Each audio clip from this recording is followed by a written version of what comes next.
Hi, my name is Jody Naranjo, and I'm a potter from Santa Clara, Pueblo, New Mexico. I come from a long line of artists and potters, sculptors. Probably the majority of the people in my family are artists. So that's how I grew up making art and pottery, and for my mother, my grandmother, her grandmother. So it goes kind of far back in our family. When you're a child in my family, you're just kind of added into the group and you start making pottery because that's what everybody else is doing. So they give you clay as a child, and you just start making little animals, and we go out in the hills and dig clay together as a group, and kind of like it's fun, it's a picnic. We fire together. So in my family, you just kind of grow up being a potter, maybe before you realize it. You know how to make pottery before you decide to. So that's kind of how I grew up and became a potter. Well, when I was a child, I would watch my mother, my grandmother, my aunts, my grandfather, and make these beautiful vessels out of the mud and the clay that we had dug out of the hills. And they would just mold these beautiful figures and polish them and sand them, and then get the whole pot, and then start designing it with all these really neat designs, whether they be traditional designs or contemporary designs, geometric designs, and how they would design a pot. It looked like an empty canvas, and then when they were done, it's like this painted and carved vessel. So that really inspired me to want to do that. I said, I want to be able to do that like that. So growing up, I, just pushed myself so I could figure out how to make these pots, and I soaked in everything I could from everybody, and trying to learn as much as I could. And then when I was about 8 or 9, I'd be sitting in the plaza with my mom, and or at art shows or Indian Market, and I take my little pots and I sell them and next to my family, and that's what my children did, and my mom did with her mom. So it's kind of how you start, making stuff and making a little bit of extra spending money, and it's real gratifying. My children do that, or they did. Now they're grown, but my grandson will be starting to do that soon, and I could really see him with the art in his eyes. He comes over and he's like, "Ooh, ah," and so I'm like, "Good, I got myself another artist." So that's who inspires you is your ancestors and your immediate family members, your grandparents, the potters before you and the potters around you. So it really makes you strive to be the best potter you can be.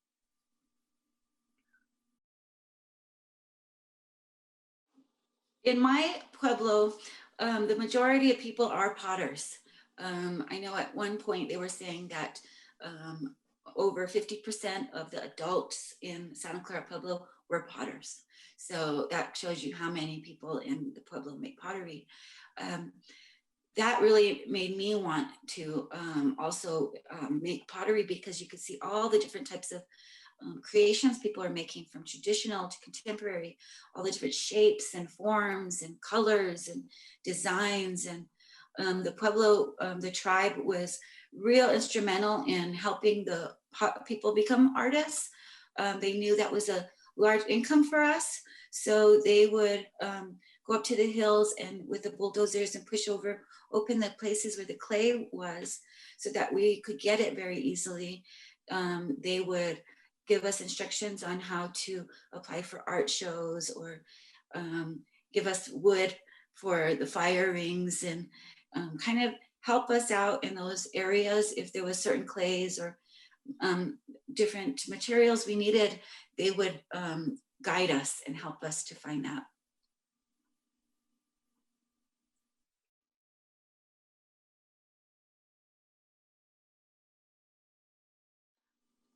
So I make pottery in the traditional method. I go up to the hills and I dig 3 different types of clays. I dig a micaceous clay, which was originally the utilitarian type of clay that we cooked in. And I dig a Santa Clara clay, which is more like a chocolatey brown. And then I dig a volcanic ash, and that makes the clay hard. So I mix all these clays together. I sift them through like an 80 mesh screen to get all the impurities out. I store it for about a year, and then it gets kind of like this mold on it, which makes it more elastic. So when I make the pieces, I just start with kind of the base, and I use the coil method, which is basically like rolling out snakes and layering them one on top of another, and smoothing them together to make a vessel. We never use a wheel. We use the coil method. After the pieces are dry, I sand them down, the wet cloth, sandpaper. I know my grandmother used those big files. So everybody has their different ways of doing it. And then we polish with the stone, which is basically a riverbed stone. And a lot of these stones are passed down from I have my grandmother's, that was her grandmother's polishing stone. So we pass those down, and basically you just rub the pot with the stone, and it makes it real shiny. So we do that. Then we pit fire, and the pit fire is basically using cedar and cow manure, and we put the pots in like a pit and fill in wood and cow manure around it and get it real hot. Burns for maybe an hour, and then it becomes like the browns, the blacks, the reds, and those are the colors our Pueblo gets. So that's what the pit firing is. After the firing is done, I look at the piece as a empty canvas, and I think what would look nice on this. So I do a lot of times traditional designs, sometimes contemporary designs, and I'll look at the piece as a whole, and I start doing like light etching in some places. I start doing some deep etching in some places, and as you can see on this piece, the light etching here, deep etching here, light etching here, and this has thunderbirds on it. So this is, maybe not a traditional Santa Clara design, but it is a traditional native design. So I tend to pick up things here and there from other tribes, even just from, just day-to-day life. I pick up stuff. Some of my pieces can be very contemporary. So I design everything after the firing, and that is the part that takes me the longest, is the designing, because I spend most of my time doing that.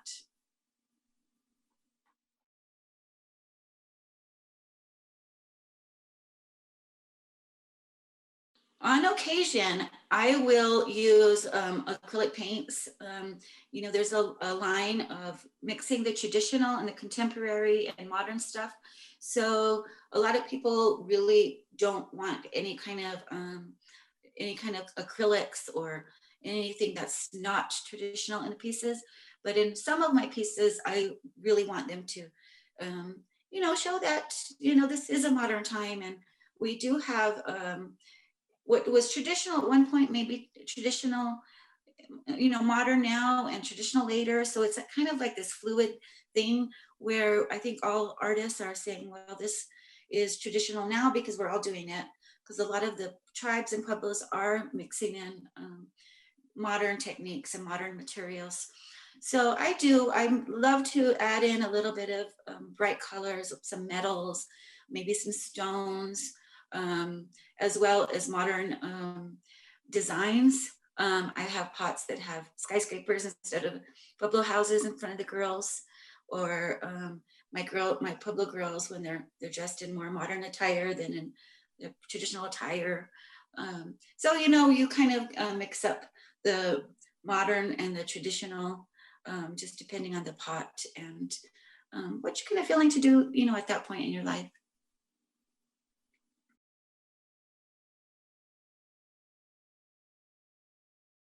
I have three children, three daughters, and they grew up watching me make pottery. This is all I've ever done. So they grew up sitting there next to me, watching me, helping me. I gave them clay when they were little. I remember my oldest sitting in a high chair with the clay, and rolling it around, or on a pot and with crayons even, just drawing all over it. So you try to get your kids as involved as possible, just so that they know and they're familiar with something that, you know, has been passed down. I've let them decide if they want to do this full time, and they haven't. They, you know, they do it kind of on the side. They all went off to college and done their own thing. I have one that is a cosmetologist. That's why I have purple and pink hair all the time. And another one that's in medical school. And my oldest is bartending on the side and counseling in her daytime. She got her degree in psychology degree. So trying to, you know, trying to keep my children in that traditional field has been a little bit harder. So I missed that. You know, there's a lot of my family members that have their kids that are doing this, you know, the traditional pottery or contemporary pottery, contemporary jewelry, painting, sculpture, there's a million different kinds of ways that, you know, native artists have been going into. So it's nice to see that, but my children have not been wanting to make art as a living.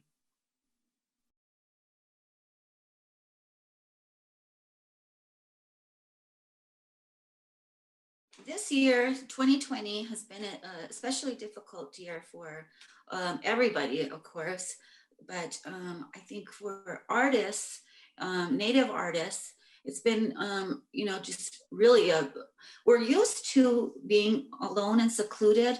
So the solitude was not really anything new. I mean, we work at home, we go out on these occasional art shows, but most of the time we're home working, you know, with our families anyway. The hard part has been we don't have any art shows. Galleries were shut down. All of our art shows have been canceled. They're learning to do virtual art shows, or a lot of artists are doing websites and trying to kind of catch up with the times, because, you know, there's not an outlet for us to go out and sell our art to, you know, pay our bills and feed our families. So, and my gallery, thank goodness, the Blue Rain Gallery, they were able to keep going through the year. And that's, you know, been good for me. So I think that really trying to kind of guide yourself into a new way to navigate your art and selling your art has been tricky for a lot of Native people. A lot of places don't have internet. I personally am not very good with computers. So, you know, that's been a little tricky for me. My kids are, but they're not here anymore. So they don't live with me. So I have to depend on them a lot. So yes, it's been very hard. I miss my art friends and my artist friends. I miss my collectors. I miss my going to, you know, sit at booths and visit with people, and that's been tricky, but you know, understandably, you know, the world's changed, and hopefully we can get back to where we were, close to where we were, and doing art shows and being out there and, you know, showing our art to the world.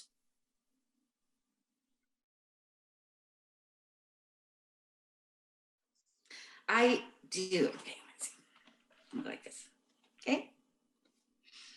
So I would like to show you one of my pots that I made.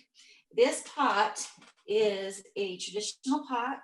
It is made from clay I dug out in the hills. It has micaceous clay, a volcanic ash, Santa Clara clay. And what I did is I did the clays, I processed them, I bring, you know, store them, get them the right feeling, temperature, everything. And then I build them in coils. This has the Thunderbirds going around it. And the top and bottom have this pattern I like to do. I don't know if you can see it, but it's a very, very, very, very light pattern. And I like the scalloped edges because my grandmother did that. She did that in the water jars from Taos Pueblo that she made. And because she grew up in Taos Pueblo. And so this is the colors that I get in my firing, which are brown and kind of gray, and then the inside of the pot is white.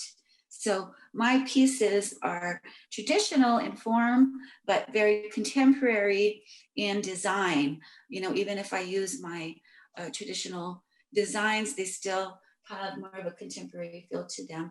I think people's personalities really come out in their pottery, their who they are, where they've been, you know, it really does show. Also families, you know, you can tell what kind of pottery, by the pottery that they make, you can tell what family they're from.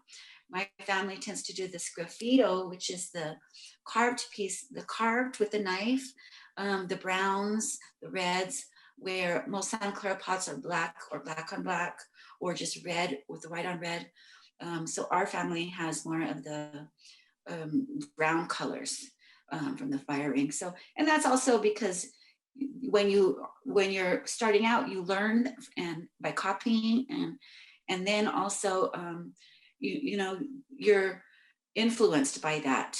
You're influenced by your family members. So things, you start looking like, you can tell whose pottery is from that family, or whose daughter that is, or mother that is. So it's kind of neat to do the little family trees and see, you know, the different potters from different families and how they've changed and grown. So that's my pottery. I've been doing this now, gosh, about 35 years full time. You know, I love it still. I enjoy it every day. I look forward to it. You know, it's a relief. You know, it's a release for me from day-to-day life. You know, the world's chaos, crazy, especially with this pandemic going on and the election going on. And I find myself just kind of locking myself in my studio and sitting there making stuff and focusing on that is a way to get away from everything and, you know, feel good. And it's kind of a way to meditate and get away from all the chaos in the world. So that's my pottery. Thank you for including me in this. You know, it's nice to be out and let people know what's going on in out here in New Mexico with all of us artists and potters, and kind of just, you know, share our feelings, our what's the things that are going on in our lives. And I'd like to, you know, really thank the museum for being there all these years and letting us come out and showing us different kinds of art, and helping us to make a living as well. You know, that's been just wonderful. So thank you very much for having me and including me in this video, and me and my art. Thank you.